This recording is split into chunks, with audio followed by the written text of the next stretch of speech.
రీసెంట్‌గా ఆల్‌మోస్ట్ చాలా మంది ఇది ఎక్స్‌పీరియన్స్ చేసే ఉంటారు. మనం ఎంత కష్టపడి ఇంటర్వ్యూ ఇచ్చినా సరే, ఆల్ రౌండ్స్ క్లియర్ చేసినా సరే, లాస్ట్ హెచ్‌ఆర్ మనకి ఫీడ్‌బ్యాక్‌లో నెగెటివ్ ఫీడ్‌బ్యాక్ ఇస్తారు. యూ ఆర్ నాట్ సెలెక్టెడ్ అని. ఆర్ మా రిజల్ట్ చెప్పకుండా అలానే ఫోన్‌లు ఎత్తకుండా అండ్ ఇగ్నోరెన్స్ చేస్తూ అలానే టైమ్ వేస్ట్ చేస్తుంటారు. వీటిని ఏంటి అంటే గోస్ట్ జాబ్స్ అంటారు. ఈ గోస్ట్ జాబ్స్ ఏంటి అంటే ఎవ్రీ కంపెనీ అనేది పోస్ట్ చేస్తూ ఉంటాయి. మనకి రిక్వైర్మెంట్ కావాలి. ఇవి ఈ స్కిల్స్‌తో కావాలి అని చెప్పేసి మనకి వెబ్‌సైట్స్‌లో అండ్ పోస్ట్ చేస్తూ ఉంటారు. వాటికి మనం అప్లై చేస్తూ ఉంటాం. మనం జాబ్ సెర్చ్ చేస్తుంటాం కాబట్టి అవి అప్లై చేస్తుంటాం. వన్స్ అవి అప్లై చేసిన తర్వాత హెచ్‌ఆర్ మనకి కాంటాక్ట్ అవుతుంది. కాంటాక్ట్ అయిపోయిన తర్వాత మన రెజ్యూమే అండ్ ఆల్ డీటెయిల్స్ అన్ని తీసుకొని ఇంటర్వ్యూ షెడ్యూల్ చేస్తారు. ఇంటర్వ్యూ షెడ్యూల్ చేసి మనకి 1, 2, 3, 4, 5 రౌండ్స్ మనకు బాగా ఇచ్చినా సరే, మనం ఎంత ఎఫర్ట్ పెట్టినా సరే, ఇంటర్వ్యూ క్వాలిఫై అయినా సరే, లాస్ట్‌కి మనకి ఫీడ్‌బ్యాక్ అనేది నెగెటివ్‌గా వస్తుంది. అది నెగ్లెక్ట్ ఇగ్నోర్ అయినా చేస్తారు. ఎందుకంటే కాల్స్ చేస్తే ఎత్తదు కాబట్టి మనం మెయిల్స్ చేసినా సరే, మన మెయిల్స్‌కి ఎలాంటి రిప్లై ఉండదు. వాటికి గోస్ట్ జాబ్ అంటారు.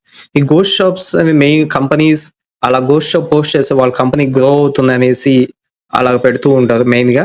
సో, వీటికి అప్లై చేసి మనం టైమ్ వేస్ట్ చేసుకోకూడదు. ఎందుకంటే వాళ్ళు వాళ్ళ ఇన్వెస్టర్స్ గురించి, వాళ్ళ కంపెనీ గ్రోత్ గురించి, వాళ్ళ కంపెనీలో టాక్ గురించి, వీటి గురించి మెయిన్‌గా ఈ గోస్ట్ జాబ్స్ అనేది మెయిన్‌గా ఉంటాయి.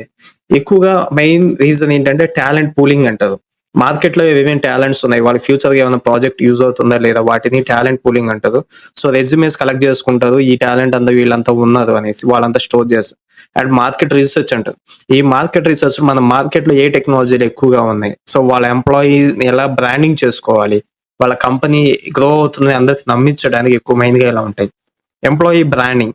ఈ ఎంప్లాయీ బ్రాండింగ్ ఏందంటే వాళ్ళ కంపెనీ ఫ్యూచర్ ప్రాజెక్ట్స్ ఏదో వచ్చేసినట్టు, ఈ ప్రాజెక్ట్స్ నా ఫ్యూచర్‌లో ఎక్కువ మంది ఎంప్లాయీస్ కావాలి. అందుకే మేము హైర్ చేసుకుంటాం అని చెప్తున్నట్టు ఇలాగ ఫేక్ హైరింగ్ అనేది కనిపిస్తూ ఉంటుంది. సో, అండ్ ఇంకోటి గూడా ఏందంటే, వాళ్ళ ఇన్వెస్టర్స్‌కి ఇంప్రెషన్ ఇవ్వడం. ఈ కంపెనీ గ్రో అవుతుంది. సో, మీరు ఇన్వెస్ట్ చేస్తే ఈ కంపెనీ గ్రో అయితే మీ మనీ కూడా ఇంక్రీజ్ అవుతుందని చెప్పడానికి ఇన్వెస్టర్స్ చెప్పడానికి మెయిన్‌గా ఈ గోస్ట్ హైరింగ్ జాబ్స్ అనేది పోస్ట్ చేస్తూ ఉంటారు. ఈ గోస్ట్ హైరింగ్ జాబ్స్ అనేది ఎలా మనం కనుక్కోవాలి అననంటే, వాళ్ళు ఆ ghost hiring main job description ఎలా ఉంటుందంటే, అసలు మీనింగ్‌లెస్ ఉంటుంది. జస్ట్ జావా డెవలపర్ అని చాట్‌జీపీటీలో కొడితే మనకి ఆహ్, జాబ్ డిస్క్రిప్షన్ వస్తుంది. దాన్ని తీసుకెళ్ళి సేమ్ వాళ్ళ వెబ్‌సైట్‌లో పోస్ట్ చేసుకుంటారు.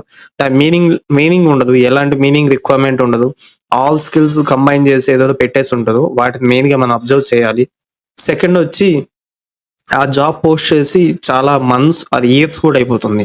చాలామంది అప్లై చేసుంటారు. బట్ ఆ పొజిషన్ అనేది క్లోజ్ అవ్వదు. అది కూడా మెయిన్ రీజన్.